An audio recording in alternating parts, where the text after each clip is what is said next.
Hello, and welcome to a new series that I've actually been meaning to do for a while now, but always put it down, put it out of sight because I was always like, now's not the right time, or I'd like to do this, but I'll have to put in some more effort. And recently I've been inspired by a YouTuber, Wiki with me, I believe his name is. I'll put his details in the description, but who basically inspired me to finally start my own series, um, like I've wanted to do. Now, anyways, what is this about? Basically, the purpose of this video is sort of to inspire people, and myself, I guess, to inspire you and help you with world building, I guess.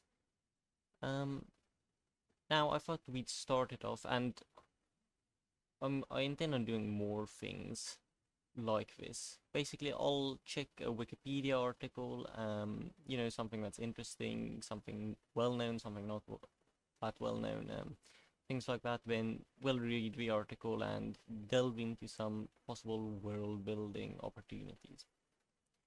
So, I thought I'd start this episode off, the first episode, with something pretty interesting, something pretty funny, I find, and that's the bald hairy thing, it's just called on Wikipedia. And basically, this is Russian leaders who switched from, one being bald, then his successor would be hairy, and then his successor would be bald, and then his successor hairy. Um, Now, let's get into this a bit more. Bald hairy, when you get the Russian translation, is a common joke in Russian political discourse, referring to the empirical rule of a state leader's successor, defined as a change of a bald or balding leader to a hairy one, and vice versa.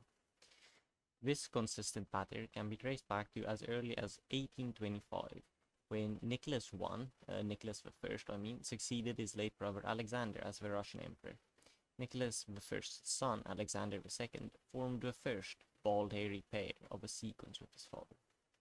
In Soviet times, for rulers after Lenin, the rule applies to the general or first secretaries of the General Committee, of a Central Committee. In relation to the chairman of the All-Russian Central Executive Committee, the rule is not followed.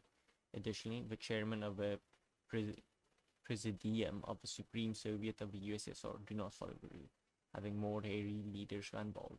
Now, I don't exactly know what the chairman of the All-Russian Central Executive Committee is, nor the chairman of the Presidium. So, not quite sure about that, but you get the idea. So, basically, leaders of state, right? Um, the current bald hairy pair of Russian rulers are the balding Vladimir Putin and Dmitry Medvedev, who has a full head of hair. Putin was the president from 2000 until 2008. Then Medvedev held the post until 2012, whereupon Putin became president again. So, okay, here's the pattern of it. The bald hairy joke is that there is apparently a strict rule applying to Russia's politics for the latest 2 centuries. A bald, or obviously balding, state leader is succeeded by a non-bald, hairy one, and vice versa. While this pattern is most likely a coincidence, it has held true since 1825, starting from Nicholas I, with a possible exception of Georgy Malenkov, who was the premier of the Soviet Union from 1953 to 1955, but not first secretary, and at no point an uncontested leader.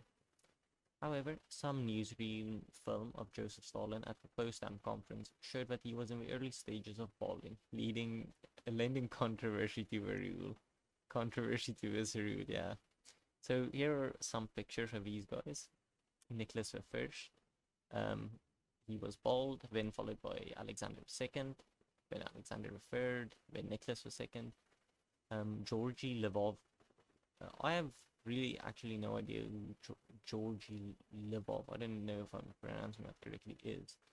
I do know Alexander Kerensky, but unfortunately not this guy. And then Lenin and Stalin, Beria, Malenkov, Nikita Khrushchev, Leonid Brezhnev, Yuri Andropov, Konstantin Chernenko, Mikhail Gorbachev, Boris Yeltsin, Vladimir Putin, Dmitry Medvedev, and again Vladimir Putin. So you can kind of see, right, Visco, you can see balding, Alexander II, head of hair, balding. You can kind of see it. The only guy I'd, argue against is maybe Vladimir Putin, right? Personally, I wouldn't classify this as balding. Even here, like, I guess it's much worse, but like, yeah, I don't know if I personally consider that balding. But yeah, you can see it's very funny, not really that serious thing, but very interesting. At least I find that someone would make this connection. Um, and after reading this, I sort of thought, wow, this is actually some pretty interesting like world. This can be actually pretty interesting for world building.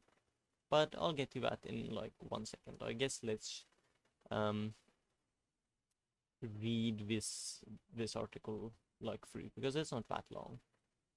So, sometime after the death of Harry Stalin, the actual leader of the USSR was the head of government, Georgy Malenkov, who was also hairy and did not fit into the pattern.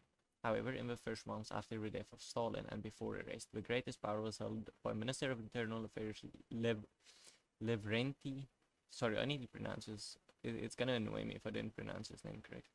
Lavrenti, I think that is how you pronounce it. Lavrenti Beria, who was bald. Additionally, on the 5th of November 1996, Viktor Chernomyrdin was temporarily appointed as the official head of state while Yeltsin was undergoing a difficult surgery. He may be counted as being preceded and followed by Yeltsin and was bald. A similar situation was that Gennady Yankovic during the August coup. He actually headed the USSR for 3 days as the acting president. He was hairy, and his predecessor and successor, Gorbachev, was bald. Interesting. Thus, the only exception to the rule was Alexander Rotskoy during the constitutional crisis of 1993 as a hairy. As a hairy, he countered Harry Yeltsin. Usage. The pattern is believed to have become well known during the period of Leonid Brezhnev's leadership. In the middle of the 1990s, some humorously predicted that bald Gennady Zyuganov would inevitably win the 1996 presidential election, and thus replace non-bald Boris Yeltsin. In modern Russia, the pattern is a frequent subject for jokes and cartoons. It is often used in political journalism. Bald, hairy, bald, hairy, bald, hairy. That's how we elect our leaders. My St. Petersburg friend quips when I ask if she voted in the presidential elections. Think about it. Lenin was bald, Stalin was hairy, Khrushchev was bald, Brezhnev was hairy, Gorbachev was bald, Yeltsin was hairy, and Putin is practically bald. Medvedev had to win. So yeah, it's pretty funny. Other patterns in Russia's ruler successions.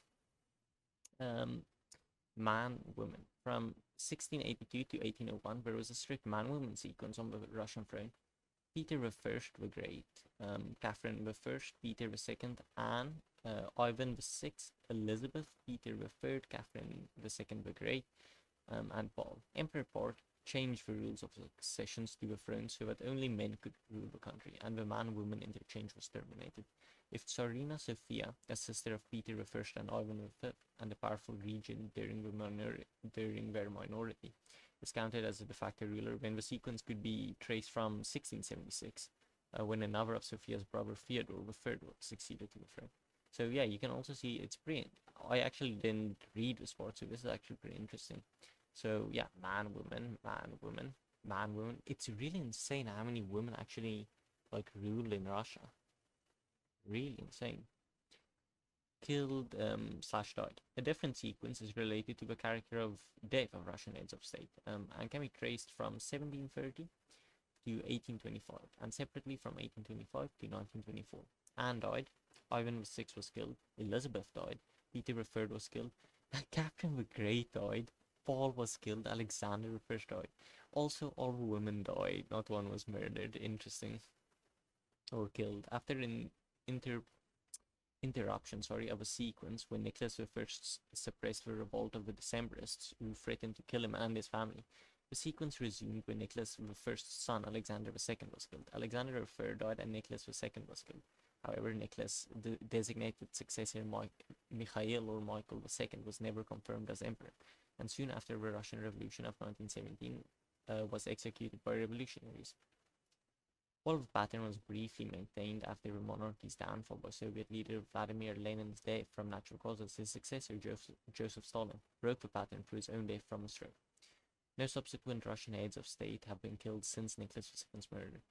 Also very interesting, I did not know Russia had so many leaders killed. Bald and hairy prime ministers, okay. A similar pattern has been observed among prime ministers since 1999. Hairy, Sergei Stefanin; bald, Vladimir Putin; hairy, Mikhail Kazyanov; bald, Mikhail Fradkov; hairy, Viktor Zhukov; bald, Vladimir Putin; hairy, Dmitry Medvedev; bald, Mikhail Mishustin. And this pattern is valid only if acting prime ministers are excluded. Yeah, this, I mean, I don't think it really counts then, but okay. Yeah, and that was the Wikipedia article. So I guess let's get into like the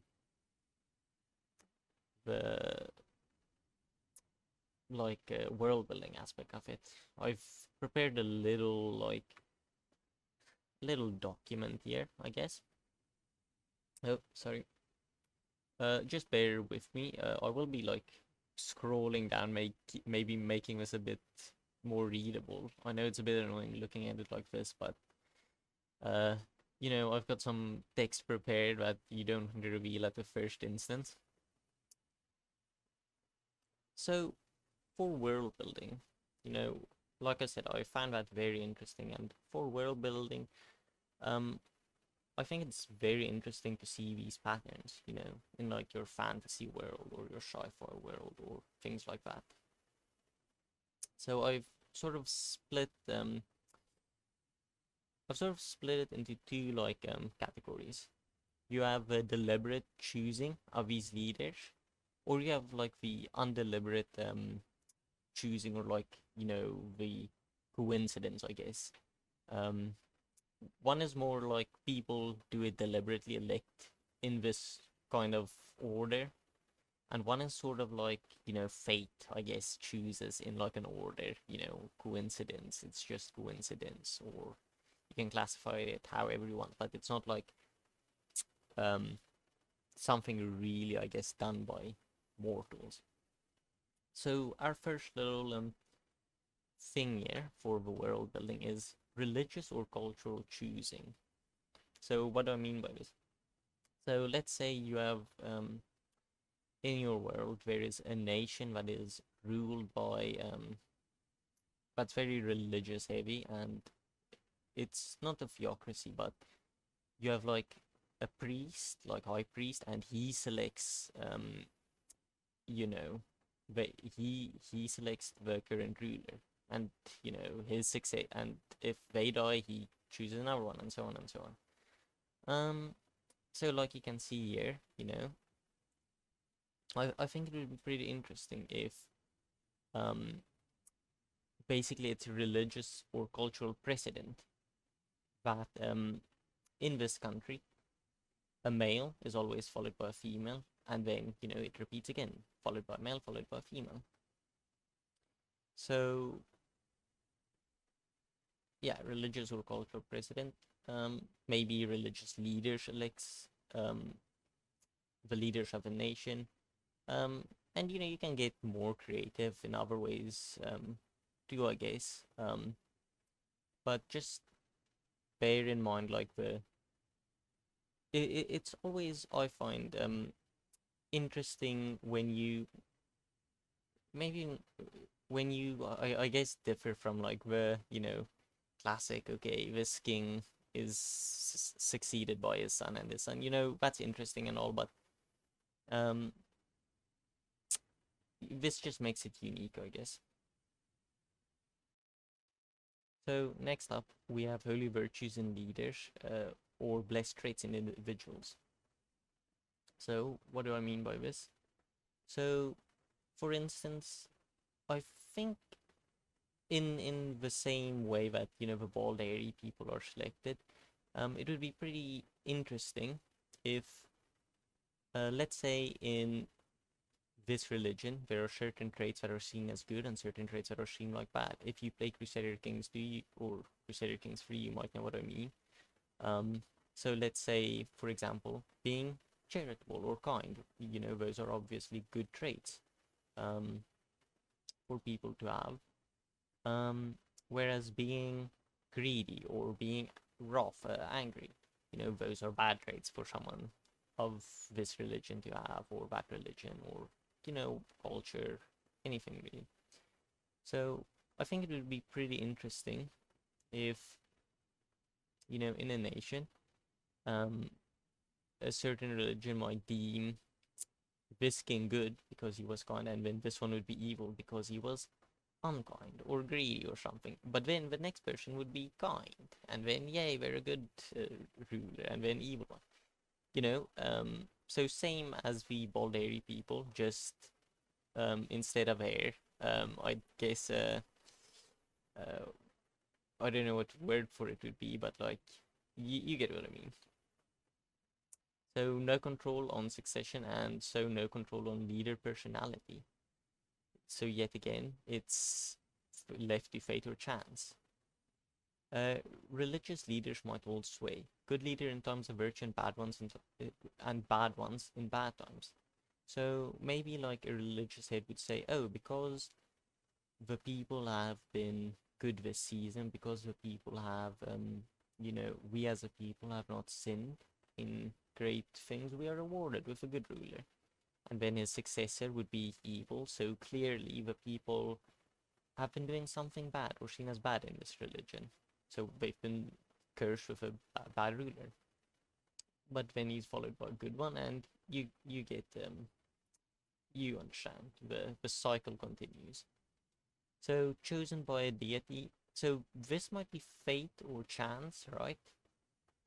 But if you wanna, I guess, expand on it, if your world has like a lot of deities or gods or things like that, you know, why not say, okay, well, it's not the people, it's not the mortals of this world deciding, it is um the deity of this nation deciding, or the whether it is or not, maybe the people just say it is, you know, um for fun, or not for fun, I guess, but maybe they believe it, maybe they joke, who knows. um Maybe the deity chooses, like, okay, well, this is a good one, this is an evil one, this is a good one. um who knows, maybe the deity's just doing it to mess with the people of his kingdom. Maybe it's like Loki, Loki like trickster god or something, who knows. um so I guess moving on, we have another deliberate one. So leaders chosen based on race or ethnicity. So okay, here we have one leader. He was born in a mountainous area of the country. Then his successor was born in the lowlands area of the country. Then his successor was yet again born in the mountainous area, and his successor born in a lowlands area. Now this might seem like region-based succession, but what I was thinking when I made this was more like these people, they're of the same culture group. They live in this mountainous region, right? And they look similar and things like that. So I was thinking more like, you know, it's the same country, but what if this country has like multiple different people groups, multiple different races, multiple different ethnicities, multiple different culture groups, you know? And maybe long ago when the nation was formed, or due to some civil war down the line, uh, this nation decided that, okay, to keep things fairish, um, we will select a king to rule, and then every time that king dies, another person would be selected to rule in another part of a country, to keep things fair. So this could be applied to races. Let's say you have like a massive nation that has always been focused on war, and as such, many people now live within the borders because they've been conquered. Um, but eventually, as time goes on, this nation becomes a republic or a federation or something like that. And it is decided that all the people in this nation are equal, or seen as equal. And so they decide that it's only fair that um, each race in this nation or each culture in this nation serves elect someone. They serve for like 4 years or 8 years or however long, maybe life, who knows. And then it goes on to another guy of a different race or culture, and he's elected or you know by whoever. Um, but yeah, I think that's pretty interesting. At least when you can get maybe like um, an elven dynasty or an elven president ruling, and then you can get a human ruling, and then a dwarf, and then maybe some beast folk looking dude, who knows. Um, so yeah, this they can be chosen or elected to keep multiple people groups in a nation happy. So to placate the masses. Why are they chosen? Maybe unity for unity reasons to unite the nation a bit more.